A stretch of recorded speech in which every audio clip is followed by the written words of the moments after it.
ಕೃತಿಕಾರರ ಪರಿಚಯ. ಶ್ರೀಮತಿ ವಿ. ಗಾಯತ್ರಿ, ಲೇಖಕಿ, ಅನುವಾದಕಿ, ಶಿಕ್ಷಣ ಇಲಾಖೆಯ ಮಹಿಳಾ ಸಮಖ್ಯ ಮತ್ತು ನೀರಾವರಿ ಇಲಾಖೆಯ ಜಲಸಂವರ್ಧನೆ ಯೋಜನೆಗಳಲ್ಲಿ ಹಿರಿಯ ಅಧಿಕಾರಿಯಾಗಿ ಅನೇಕ ವರ್ಷಗಳವರೆಗೆ ಸೇವೆ ಸಲ್ಲಿಸಿದ್ದಾರೆ.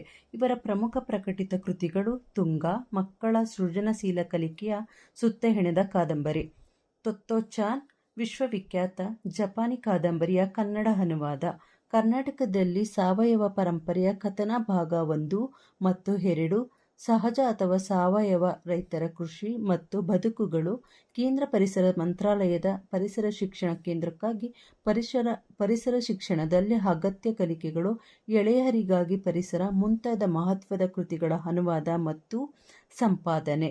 ಇವು ಶಾಲಾ ಶಿಕ್ಷಕರಿಗೆ ಓದುವ ಸಾಮಗ್ರಿಗಳಾಗಿವೆ. ಮೇಲಿನ ಪಾಠವನ್ನು ಅವರ ತುಂಗ ಕೃತಿಯಿಂದ ಆರಿಸಲಾಗಿದೆ. ಪದಗಳ ಅರ್ಥ: ತೀವ್ರ, ಹೆಚ್ಚು, ಲಪ್ಪಟೆ, ತಲೆಗೆ ಸುತ್ತಿದ ಬಟ್ಟೆ, ಪಕ್ಕಾಗು, ಒಳಗಾಗು, ಎಂಥ ಮಗ, ಏನು ಮಗು, ಚಂದ, ಚೆನ್ನಾಗಿ, ಪಡಪೋಸಿ, ಕೆಲಸಕ್ಕೆ ಬಾರದ, ಕರ್ಸಿದ್ದಾರೆ, ಕರೆಸಿದ್ದಾರೆ, ತಳಹದಿ, ಬುನಾದಿ, ಸಂವಾದಿಸು, ಮಾತನಾಡು, ಚರ್ಚೆ ಮಾಡು. ಕಂಬಳಿಗೊಪ್ಪೆ, ಮಳೆಯಿಂದ ರಕ್ಷಿಸಿಕೊಳ್ಳಲು ಕಂಬಳಿಯಿಂದ ಮಾಡಿದ ಮುಸುಕು.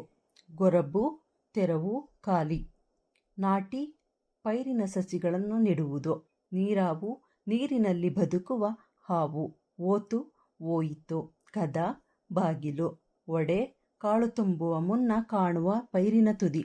ತೆನೆ, ಕಾಳು ತುಂಬಿದ ಪೈರಿನ ತುದಿ. ವ್ಯಾಕರಣ ಮಾಹಿತಿ. ಸರ್ವನಾಮಗಳನ್ನು ಪುರುಷಾರ್ಥಕ ಸರ್ವನಾಮ, ಆತ್ಮಾರ್ಥಕ ಸರ್ವನಾಮ, ಪ್ರಶ್ನಾರ್ಥಕ ಸರ್ವನಾಮ ಎಂದು ಮೂರು ಭಾಗಗಳಾಗಿ ವಿಂಗಡಿಸಬಹುದು. 1. ಪುರುಷಾರ್ಥಕ ಸರ್ವನಾಮ. ಪುರುಷಾರ್ಥಕ ಸರ್ವನಾಮಗಳಲ್ಲಿ 3 ವಿಧ. ಆ. ಉತ್ತಮ ಪುರುಷ. ಮಾತನಾಡುವ ವ್ಯಕ್ತಿ ತನ್ನನ್ನು ನಿರ್ದೇಶಿಸಿಕೊಳ್ಳುವ ಸರ್ವನಾಮಗಳನ್ನು ಉತ್ತಮ ಪುರುಷ ಎನ್ನಲಾಗುತ್ತದೆ. ಉದಾಹರಣೆ: ನಾನು, ನಾವು. ಆ. ಮಧ್ಯಮ ಪುರುಷ. ಮಾತನಾಡುವವನು ತನ್ನ ಮುಂದಿರುವ ವ್ಯಕ್ತಿಯನ್ನು ನಿರ್ದೇಶಿಸುವ ಸರ್ವನಾಮಗಳನ್ನು ಮಧ್ಯಮ ಪುರುಷ ಎನ್ನಲಾಗುತ್ತದೆ. ಉದಾಹರಣೆ: ನೀನು, ನೀವು. ಈ. ಪ್ರಥಮ ಪುರುಷ.